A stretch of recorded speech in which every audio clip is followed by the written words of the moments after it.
Once again, Assalamu alaikum. Assalamu alaikum wa rahmatullahi wa barakatuh. My name is Princess Sherifat Akorede or Laiton.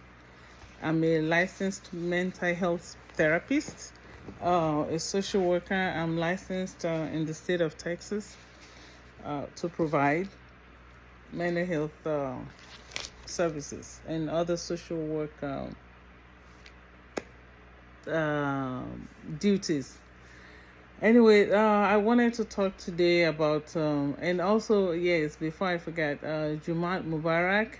Today is Friday. Happy Friday to everyone. Jumat Mubarak to us all. May our Fridays be a Friday of blessing, that we receive blessings from Almighty Allah every Friday.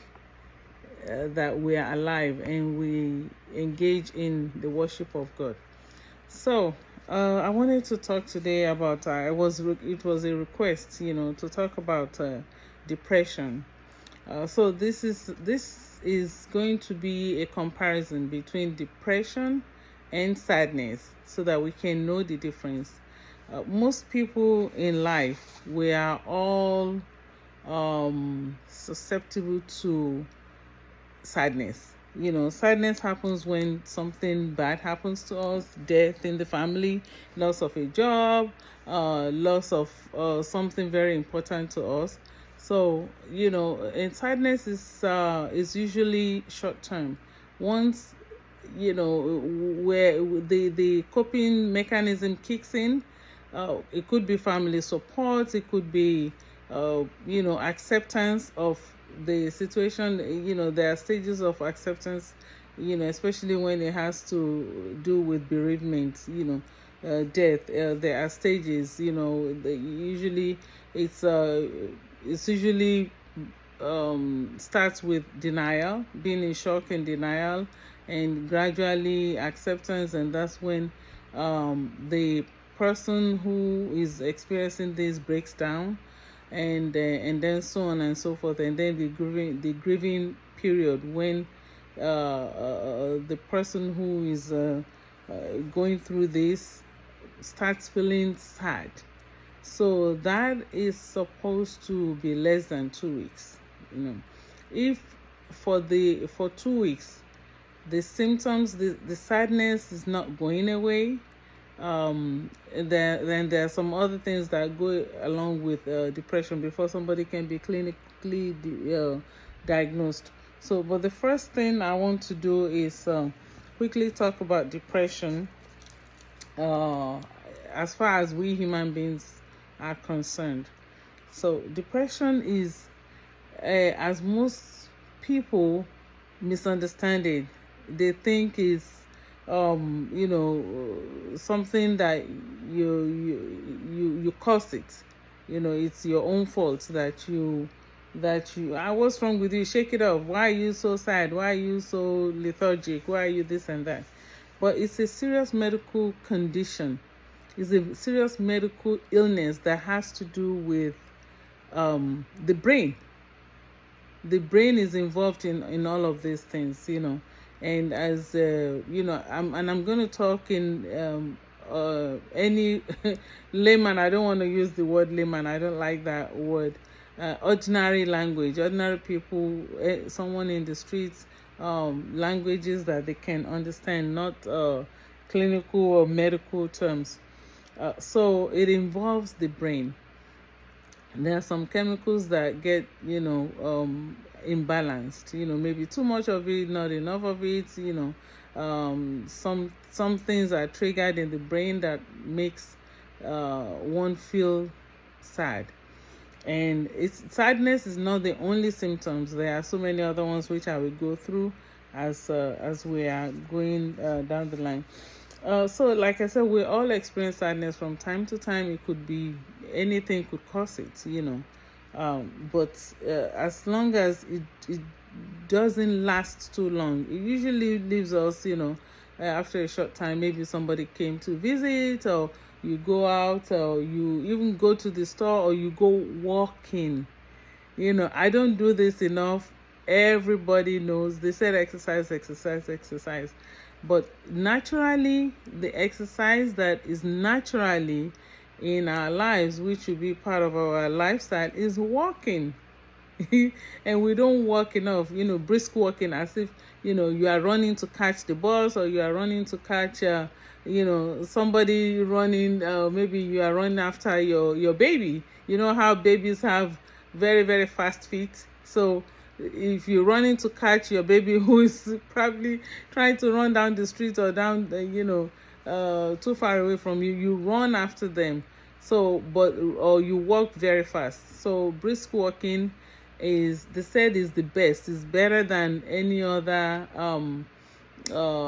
intervention, when even if we're not experiencing sadness or depression. So when it lingers for a long time, when you just cannot shake this feeling off, that's when it becomes it can be diagnosed, as clinical depression. And the medical term is MDD, major depressive disorder. So, and then also when this is persistent, and they are interfering with your lifestyle. You don't sleep enough. Those are some of the symptoms. You don't sleep enough, or you sleep too much. You have loss of interest in things that you usually have interest in. So it can be anything. It can be just socializing, just talking to people. You don't feel like talking to anybody anymore.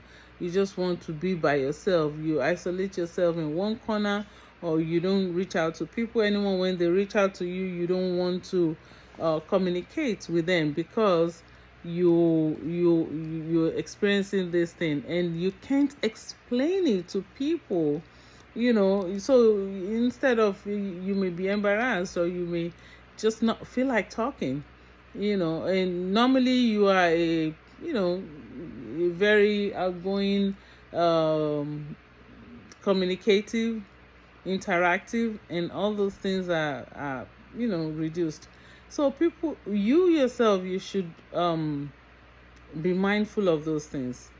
But other people living with you or around you, friends, people, we all need to pay attention to our friends and family members and co-workers, in whatever way that you're interacting with people, at the mosque, at the churches, synagogues, or whatever your places of worship is. Pay attention to people that look at their faces, their affect. Do they look, down all the time? You've been seeing them for 2 weeks, and they look sad and unhappy. They don't want to talk to you. They want to talk to anybody. They just want to be by themselves, or be, on their own. So those are some of the things that we should look out for. Also, things that used to give them joy, they don't want to engage in it anymore. They just, And then another symptom is that sleep problems. It's either someone sleeps too much, more than their baseline, or they don't sleep enough. So sleeping too much or not sleeping enough is insomnia is when you don't sleep throughout the night, or you wake up in the middle of the night and you can't go back to sleep, or hypersomnia, you just sleeping too much, and you don't want to wake up. Also, it's not that you're not awake, you just don't want to get up. You close your eyes, that you just sleep for so long. Energy loss and feeling lethargic. You just feel so sluggish. You don't have energy. Even to smile is too much work. So you don't want to smile. I have so many clients that their facial affect is completely flat, blank, like you're looking at just a blank like a doll, the baby dolls, the facial expression is permanent. So imagine baby dolls that just look blank. No matter what emotions they're going through, they can't express it. Whether they're sad, they're angry, they're happy, they're joyful, they're anxious, you cannot see anything, you cannot read anything on their faces. So also thoughts of dying, giving up, just leaving this world, or killing themselves, suicide, attempts or thoughts of it. Ideation, suicidal ideation is when they're thinking about it. So when people experiencing this are assessed, when they are asked questions, you will ask them if they have a plan, if they have thoughts of killing themselves. From that point on, we have some instruments for suicidality that you ask, questions. So you ask them, do they, how are they thinking about, killing themselves? If they have a plan, and if they have a plan, do they have a weapon? Do they have anything? It doesn't have to be, lethal weapon. It could be items in the house, items, just regular household items. So those things you ask them, and hopefully they'll open up, and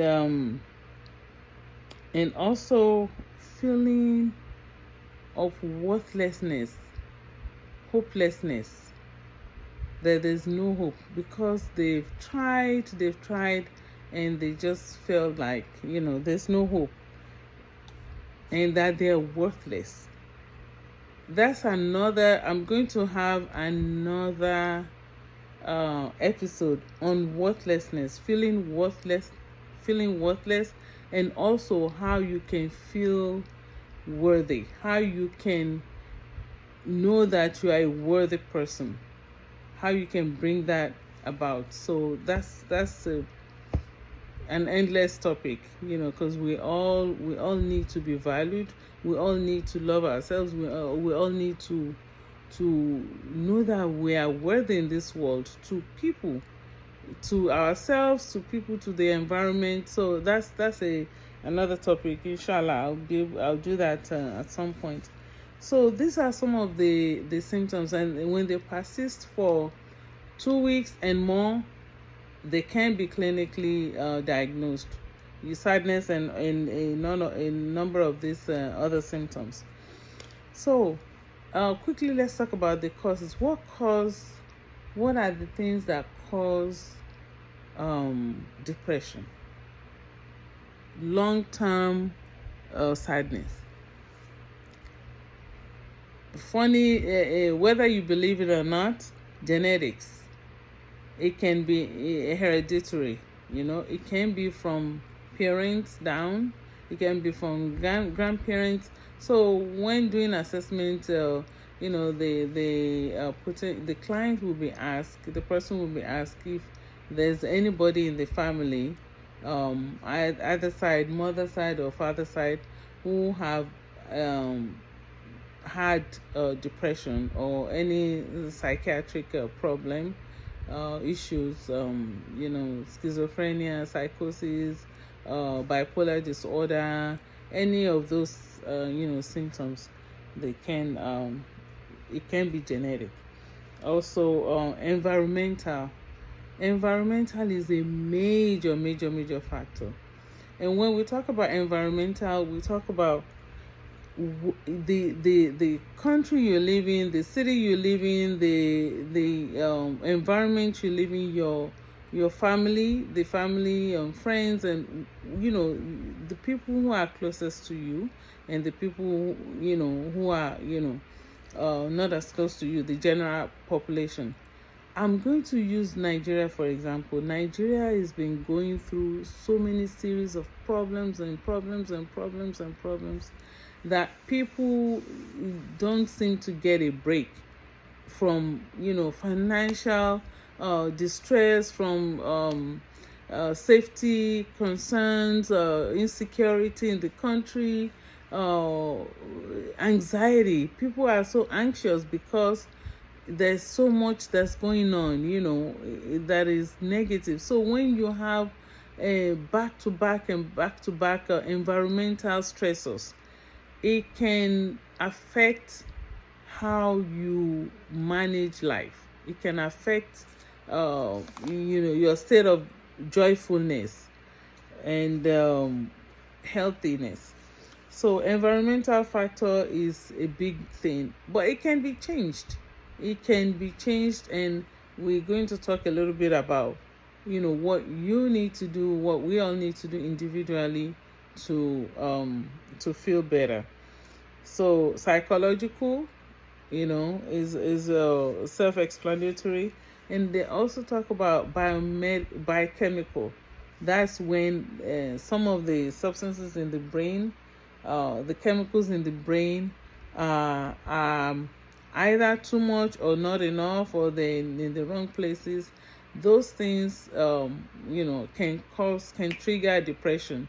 So, but the environmental factors may not be there, the genetic may not be there, but something happened in the brain that causes imbalance, and so that just makes people unexplainably sad. One very good example is postpartum depression. When it is interesting, but a lot of people don't understand, especially in African countries. They don't understand that women, after having babies, can go into serious depression. Some people even go into psychosis, serious depression. They think, you just had a baby, this is a joyful event in your life. What's wrong with her? So they don't understand that some chemicals in the in the system, there's some hormones trigger this, and that person needs a lot of help.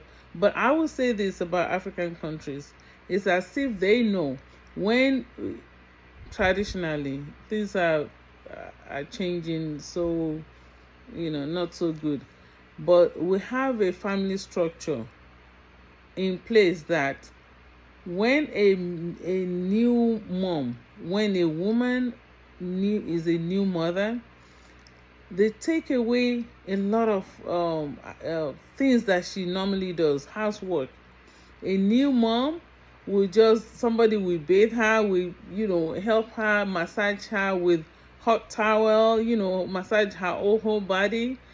Somebody will have her food ready, and they will have her clothes set out for her. She put on clean clothes every morning. She takes her bath. Somebody is helping cook for the house. She doesn't have to do anything but take care of that baby. In feeding, just feeding, they even take care of the babies for her. Somebody is there bathing the baby, somebody is there feeding the baby, except when the baby has to nurse, changing the baby. So they take a lot of the functions of the hard work that a new mother in a society that is so individualistic and you're on your own, they take it away from the new moms, and that helps a lot. That helps prevent a lot of postpartum depression. In the Western countries, those factors are not there. Those support systems are not there. Not as much. So you find new moms experiencing these depressive feelings, and people around her may not understand it. So those are some of the things.